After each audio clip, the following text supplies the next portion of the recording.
반가. 안녕하세요. 박용덕입니다. 2024년 제35회 공인중개사 시험 대비 기출문제 뽀개기 16회 13번 문제 보도록 하겠습니다.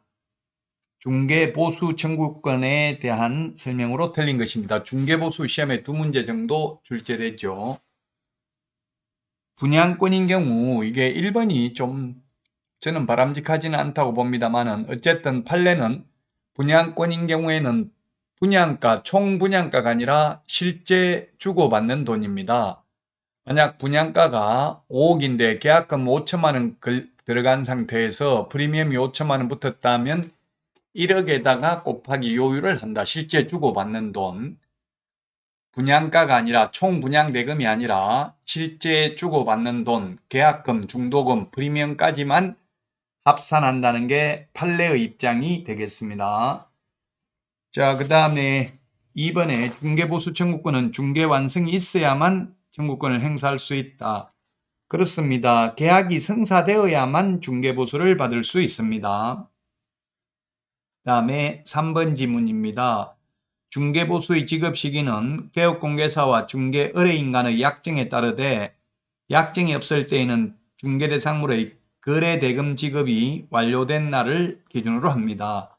그렇습니다. 거래대금 지급이 완료된 날, 잔금 치러야 됩니다.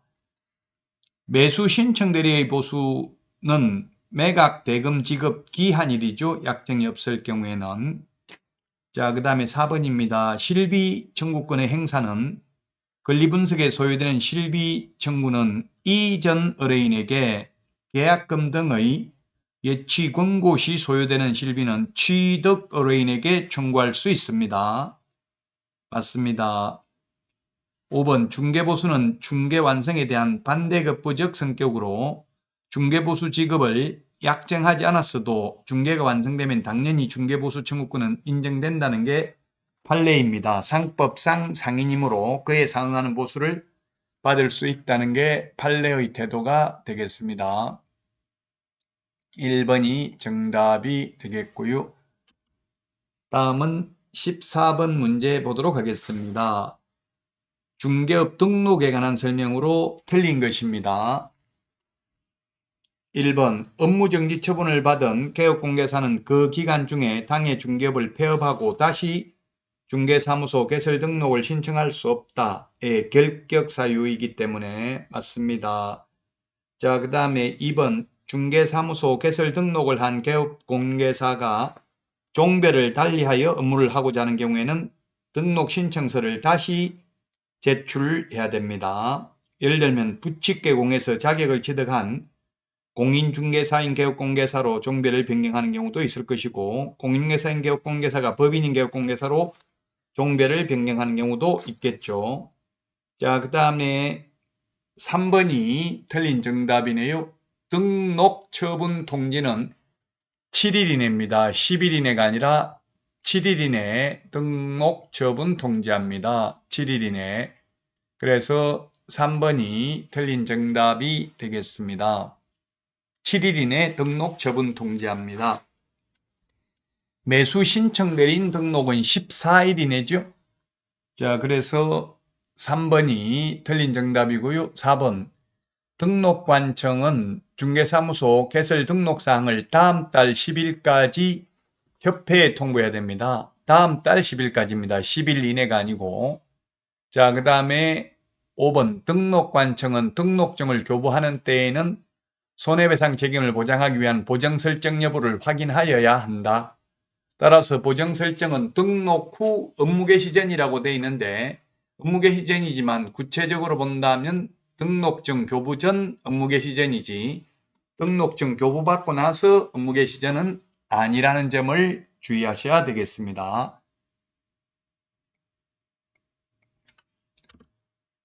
다음 15번 문제 보도록 하겠습니다. 부동산 경매에 대한 설명으로 틀린 것입니다.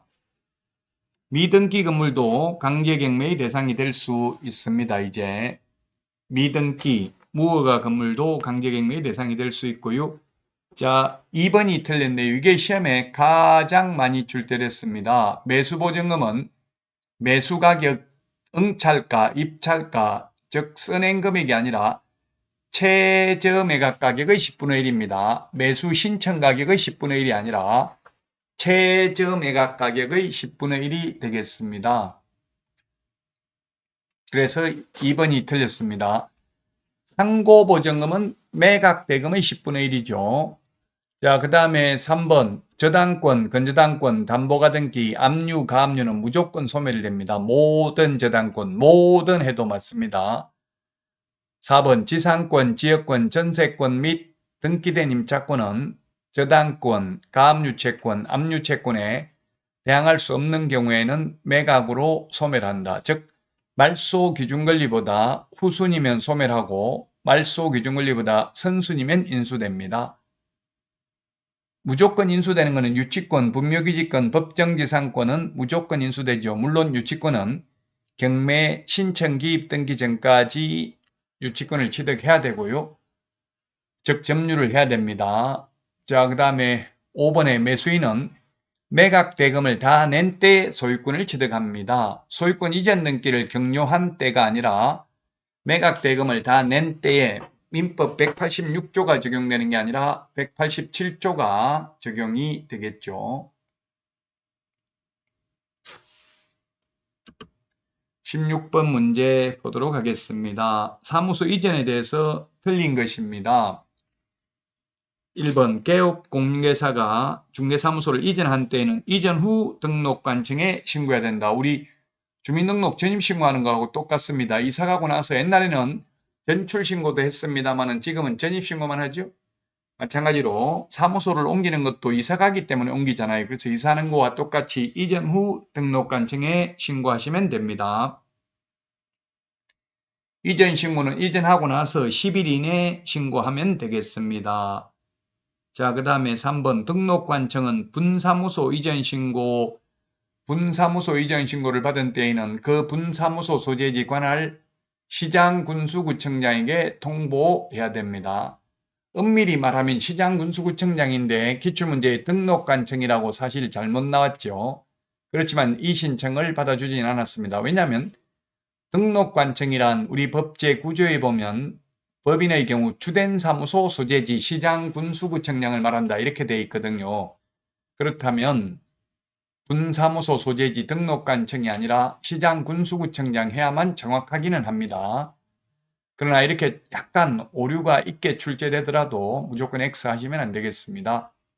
자, 그 다음에 4번입니다. 공동사무소에 소속된 개업공개사에게 대하여 공동사무소의 대표자가 일괄하여 이전 신고할 수 있다. X입니다. 공동사무소는 효율적인 업무 수행을 위해서 즉 월세 줄이려고 사무소만 같이 쓸 뿐이지 모든 건 독립성이 인정됩니다. 그래서 인장 등록도 따로따로, 보정 설정도 따로따로, 그리고 서명 및 날인도 해당 개업공개사가 해야 됩니다. 각각 독립성이 인정됩니다. 사무소 이전 신고도 따로따로 해야 됩니다. 대표자가 일괄해서 할 수 있는 거 아니고요. 5번 개업공개사가 등록관청의 관할지역 내로 이전한 경우 등록관청은 중개사무소 등록증 또는 분사무소 설치 신고 확인서에 변경사항을 기재하여 이를 교부할 수 있다. 예, 그렇습니다. 관할구역 밖으로 가면 무조건 재교부죠. 관할구역 안에서는 원칙 재교부, 예외 등록증의 기재사항을 변경하여 교부할 수 있습니다. 자, 이번 시간 여기까지 하고요. 여러분 다음 시간에 만나요. 안녕.